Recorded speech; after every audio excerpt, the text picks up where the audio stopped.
है। जब हम बोलने जाते थे तो ऐसा कोई सुनता था, शुरू से मैं कमेंट्री नगर में आपसे मैं क्या कहूँ, लेकिन गढ़ा महोत्सव के आने के बाद जो आग मैंने लगाई थी खेसारी के साथ, वो 8 बजे तक गढ़ा महोत्सव दिन तक चला था, जो आज तक रिकॉर्ड टूटा नहीं।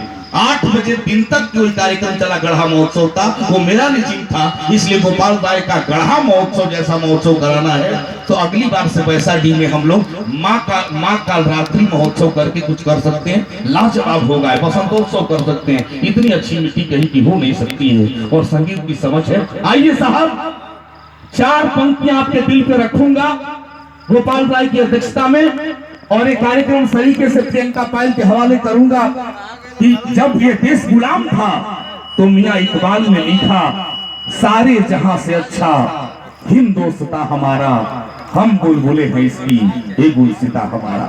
20 साल के बाद हिंदुस्तान दुष्यंत कुमार के हाथों में आता है। मेरे भाई साहब थोड़ा रुक जाओ, विद्वान आदमी बोल रहा है, तुम माधवा पास समझ रहे क्या? मैं बोलूंगा वैकेंसी चलेगी, ऐसा नहीं होता है। मैं जोगी आदित्यनाथ के साथ 10 हेलीकॉप्टर यात्रा किया यूपी में, और उस आदमी को सुन रहे हो इस तरीके से जैसे तवायफों के कोटे पे मुजरा सुना जाता है।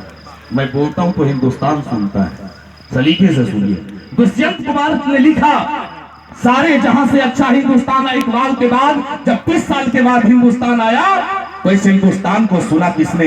दुष्यंत कुमार ने। गोपाल राय जी नहीं होते, पैसाडी की धरती नहीं होती, तो इतनी कीमती बात मैं 2 कौड़ी के लोगों के बीच में नहीं बोलता। लेकिन पैसाडी है, इसकी मिट्टी और गोपाल राय जैसा मूर्धन्य विद्वान बैठा है और आप लयदार लोग हैं, इसलिए मैं बोल रहा हूँ। दुष्यंत ने लिखा कि कल मिला था नुमाइश में चीथड़े पहने हुए, नाम पूछा तो बोला हिंदुस्तान हूँ। 20 साल के बाद फिर हिंदुस्तान साहब आता है एक मुस्लिम शायर के हाथ में। उसने लिखा कि मुफलिसी मुफलिसी ये भूख का उन्माद किसने लिख दिया, मेरे चेहरे पर हिंदुस्तान किसने लिख दिया। 15 साल के बाद ये हिंदुस्तान आता है साहब आदिम गोंडवी के हाथों में। गोंडा जिला का विद्वान लिखता है कि काजू भुने प्लेट में फिसकी गिलास में आया है रामराज विधायक निवास में। फिर इसके बाद हिंदुस्तान आता है, आज का हिंदुस्तान आता है साहब उर्मिलेश के हाथ में, जब अटल बिहारी वाजपेयी की सरकार कारगिल का जंग लड़ रही थी। उसने लिखा कि मंच में जब व्यवस्था फैलने लगी, अव्यवस्था होने लगा मंच पे गोपाल भैया, तब लिखा उर्मिलेश ने कि केसरिया हिंदू हुआ, हरा हुआ मुसलमान, रंगों पर भी लिख दिया जाति धर्म का नाम। और आज का हिंदुस्तान तेज नारायण शर्मा का हिंदुस्तान है। उसने लिखा कि मंच जब से अर्थदायक हो गए तो तले भी गीत गायक हो गए। कोई गायक हो सकता है। मंच जब से अर्थदायक हो गए तो तले भी गीत गायक हो गए। राजनीतिक मूल्य जिस दिन से गिरा है बिहार का, जेब कतरे तक विधायक हो गए। तो मूल्य जब गिरने लगता है तब आप अच्छे गीत को बर्दाश्त कर रहे हैं, बड़ी बात है साहब। एक आदमी पटना में मेरा मित्र है, मैं हर जगह बोलता हूँ, मेरी सबसे फेवरेट वायरल है। अभी एक फिल्म बन रही थी, उन्होंने बनाया था संजय लीला भांसाली ने, उसने जोधा अकबर बनाया। इसके बाद उसने अभी ये सब बनाना शुरू कर दिया, तब जाकर के वो अभी पद्मिनी पे उसने हमला किया। बड़े पत्रकार लोग बैठे हैं पद्मिनी पे, नीरज हम सबों का प्यारा भाई है, जिसने होली महोत्सव बड़ा अच्छा कराया था। इसके यहाँ भी मैं 3.5 घंटा लेट ही था, लेकिन इसने बड़ा प्यार दिया था। आपको मैं बता दूं कि उस पद्मावती को अपमानित करने की साजिश संजय लीला भंसाली ने किया। तब मेरा एक वीडियो वायरल हुआ है, आपने देखा, इसे बड़ी प्रसिद्धि मिली। तब हमने कहा साहब वो चेतना का अंगार बरसे, जब गोपाल राय इस बार खड़े हो तो हिंदुस्तान की चेतना का कलाकार जब खड़ा होकर गाएगा, जब प्रियंका गाए, जब गोलू राजा गाए, या आप सुनने वाले लोग आए, तब मोहब्बत का वो सलीका याद कीजिएगा साहब कि अपने छत्रियाणियों पे, अपने वीर भोग्या वसुंधरा की धरती पे जब चित्तौड़गढ़ में चिता सज रही थी, जब पद्मिनियां चौहर हो रही थी, उस समय का हिंदुस्तान कैसा था साहब। उस हिंदुस्तान की चेतना में रानी पद्मावती कौन थी?